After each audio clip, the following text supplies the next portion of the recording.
I found out what my husband kept from me for the past 15 years. Tom always did this weird thing whenever we walked past music stores. He'd slow down, press his face against the window, and just stare at the pianos. Not guitars or drums, just pianos. I thought it was cute, like how some guys stop at car dealerships or sports bars. We'd been married 8 years when I finally asked him about it. Do you want to learn piano? He got this look on his face, kind of sad but trying to smile. Yeah, maybe someday. So for our 10th anniversary, I surprised him with a used upright piano from Craigslist. Cost me 3 months of saving up my coffee shop tips, but his face when the delivery guys brought it in was worth everything. Except he never played it, not once. The piano just sat there in our living room like expensive furniture. When friends came over, they'd ask Tom to play something. He'd laugh and say he was still learning, but I never saw him practice. Not even simple scales. Want me to sign us up for lessons together? I asked one night. He shook his head. I'm just not ready yet. I figured he was embarrassed about being a beginner. Some people are shy about learning new things as adults. Last month, I was cleaning out our attic for a garage sale. Behind some Christmas decorations, I found this old red folder Tom must have forgotten about. Inside were newspaper clippings and photos I'd never seen before. A skinny kid with Tom's exact smile, sitting at a grand piano on a real stage. The headline said, "Local boy wonder wins state competition." It was definitely Tom. Same ears,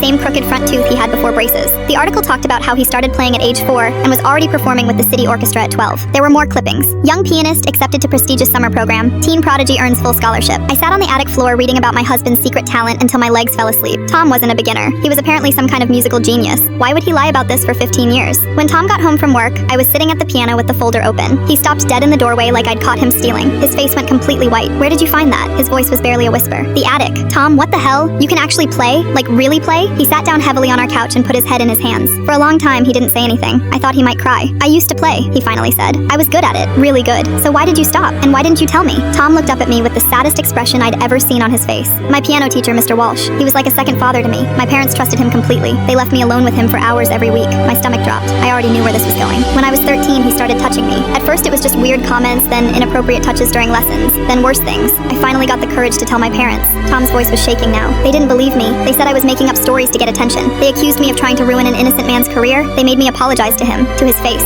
I felt sick. Oh my God, Tom. So I stopped playing, completely. Every time I touched piano keys, I thought about him, about my parents not believing me, about feeling so alone and confused. I quit lessons, refused to practice. My parents thought I was just being dramatic. When I turned 17, I left home and never went back. We both sat there in silence. I looked at our beautiful piano, the one I'd been so proud to surprise him with, and realized I'd accidentally filled our home with his worst memories. I'm so sorry, I whispered. I had no idea. We can get rid of the piano if you want. Tom shook his head. No, I've been thinking about this a lot lately. Maybe it's time I tried to take it back. The music, I mean. It used to make me so happy before everything went wrong. What do you want to do? Could you maybe sit with me while I try to play something? Just one song. I don't know if I even remember how. I nodded and moved over on the piano bench. Tom's hands were trembling as he placed them on the keys. He played a simple melody, something soft and beautiful I didn't recognize. His fingers remembered exactly what to do. When he finished, tears were streaming down both our faces. That was the first song I ever learned, he said. My mom used to hum it while she cooked dinner. Now Tom plays piano every evening after dinner. Nothing fancy, just whatever feels good.